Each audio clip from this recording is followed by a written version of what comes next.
Hello दोस्तों, knowledge prime में आपका स्वागत है।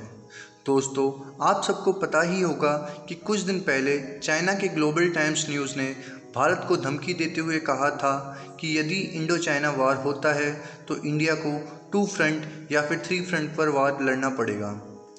इसका मतलब यह था कि चाइना पाकिस्तान और नेपाल के साथ देने की बात कर रहा था।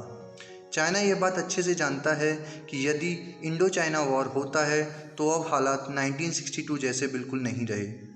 भारतीय डिफेंस फोर्सेस अब किसी भी देश का मुकाबला करने के लिए सक्षम है। चाइना भारत को ग्लोबल टाइम्स के जरिए बार बार धमकी देता रहता है, लेकिन ऐसा करते वक्त वो ये भूल जाता है कि यदि चाइना को 2 या 3 फ्रंट पर वार लड़ना पड़े तो क्या वह इतने कैपेबल है।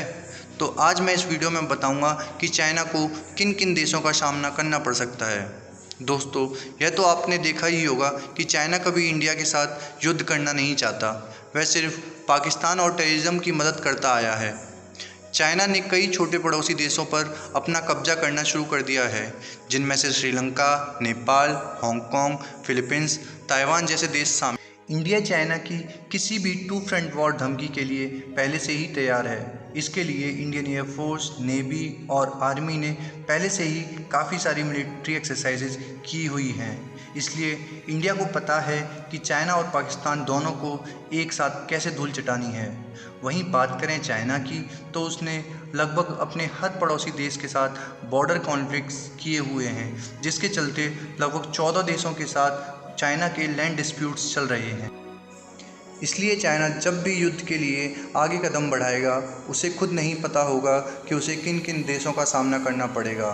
साथ ही मौजूदा हालात के चलते जिस तरह चाइना ने पूरे वर्ल्ड में कोरोना जैसी भयंकर महामारी को जन्म दिया है, उसके चलते यूएस, इटली, फ्रांस, स्पेन जैसे ताकतवर देश भी उसके खिलाफ हो चुके हैं।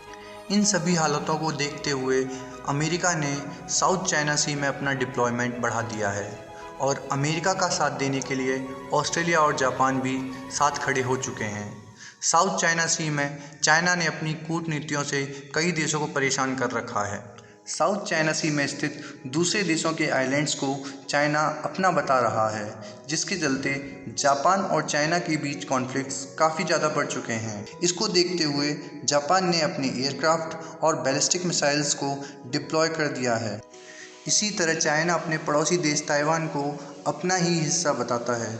जबकि बात करें ताइवान की, तो ताइवान एक अलग ही देश है। चाइना की इस हरकत से ताइवान भी उसके खिलाफ है और अगर युद्ध होता है तो ताइवान इससे पीछे नहीं हटेगा। वहीं बात करें वियतनाम, तो वियतनाम चाइना का सबसे बड़ा दुश्मन है। चाइना वियतनाम से पहले ही एक बार युद्ध हार चुका है। एक छोटा सा देश होने के बावजूद भी वियतनाम चाइना के सामने डट कर खड़ा है। वियतनाम और चाइना के बॉर्डर डिस्प्यूट्स काफ़ी पुराने हैं, इसलिए वियतनाम के कहने पर अमेरिका के जहाज़ साउथ चाइना सी में पेट्रोलिंग करते हैं। ऐसे में अगर वियतनाम को मौका मिलेगा तो वह भी चाइना के खिलाफ लड़ाई छेड़ सकता है। वहीं बात करें यूरोपियन कंट्रीज़ की, तो कोरोना की वजह से जो हालात वहाँ हो गए हैं, पूरा यूरोप चाइना के खिलाफ है और अगर मौका मिलेगा तो सभी के सभी इंडिया को सपोर्ट करेंगे। इन्हीं सब कारणों से मुझे लगता है कि शायद इस युद्ध में चाइना के खिलाफ इंडिया अकेला नहीं है। आपको क्या लगता है? आप कमेंट सेक्शन में ज़रूर बताएं।